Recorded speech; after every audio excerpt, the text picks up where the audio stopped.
Të dielën që lan pas, drejtori i qendrës së skijimit në Kodrën e Diellit, zotëri Gani Ali, njoftoi zyrtarisht se filloi sezoni i ri i skijimit. Sipas tij, të gjithë ashensorët e skive janë funksional, me përjashtim të atij në Celepashin, i cili përkohësisht është jashtë funksionit për shkak të errave të forta. Ai theksoi se ky ashensor do të vihet sërish në përdorim sapo të përmirësohen kushtet atmosferike. Nga ana tjetër, derisa sezoni sapo ka filluar, qytetarët, sidomos në rrjetet sociale, ankohen për rrugë të bllokuara.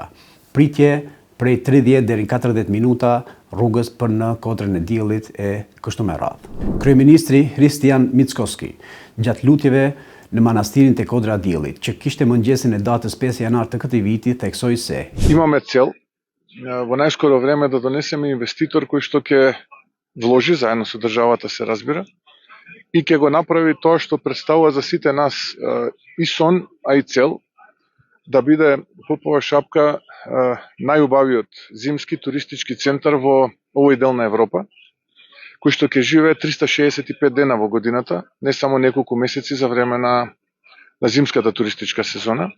Попова шапка, сепак според можностите кои што ги нуди, ако се спореда дури со врвните, да речеме, алпски зимски туристички центри, како што еден Кицбил, има за 10 километри повеќе можности за изградба на патеки за скијање. Од интернационален аеродром за 45 минути малтене вие сте со ски кондори на стазите.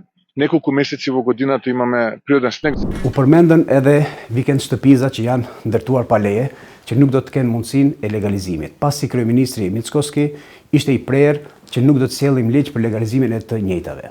Por sa janë të realizueshme këto deklarata të kryeministrit Mickoski për investime grandioze në Kodrën e Diellit, mbeten të shihen në ditët në vazhdim. Porse, të dhënat konkrete, kontratat të nënshkruara, shuma investimit, afati i zbatimit e tjerë, nga ana qeverisë nuk kemi të dhëna. Pra, kështu që mbetemi ende te pjesa e premtimeve dhe shpresave tona qytetare nëse mund të realizohet një gjë e tillë kaq e mirëpritur për të gjithë qytetarët e Republikës së Maqedonisë së Veriut.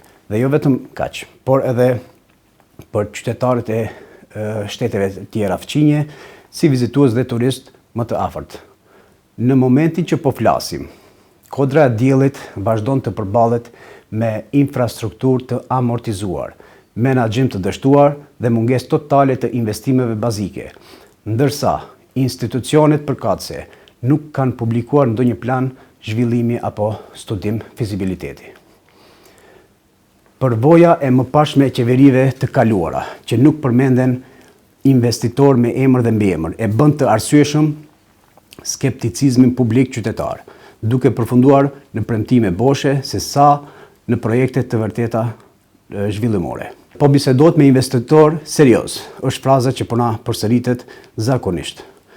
Zoti Mickoski nuk prezentoi as emrin zyrtar të investitorit, as vlerën e investimit, as afatet kohore dhe as kushtet që do t'i ofrohen një kompanie të huaj. Po përflitën ca investitor misterioz nga Katari. Qeveria refuzon të sqarojë kush janë, çfarë histori e kanë dhe çfarë kërkojnë në këmbim. Kompania italiane Tecno Alpin, me datë 19 dhjetor 2022, e prezentoi planin e tyre të zhvillimit të kësaj qendre turistike. Investimi ishte paraparë të realizojë në 7 faza dhe kapte vlerën e rreth 180 milion eurove. Në lidhje me këtë projekt, autoritetet kanë premtuar shumë.